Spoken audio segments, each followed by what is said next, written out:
Kad me pitaju da li odijelo čini čovjeka, odijelo ne čini čovjeka, ali da jako puno govori o njemu.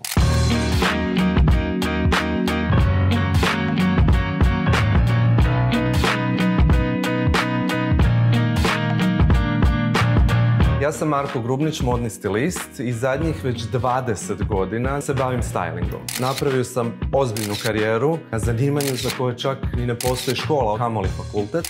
Od tog dana kak sam došao u Zagreb do dana današnjeg, dakle 20 godina, ja nisam stao. Ja u stvari nisam imao plan B, ja sam morao uspjeti. Bio je jedan period tog modnog mačka kad je on stvarno iskakao iz poštete. Međutim, on je bio moj alter ego, on je bio moj posao, on je bio super projekt. Stvarno mislim da je moj najveći životni uspjeh što svi misle da sve znaju o meni, a u stvari ne znaju gotovo ništa.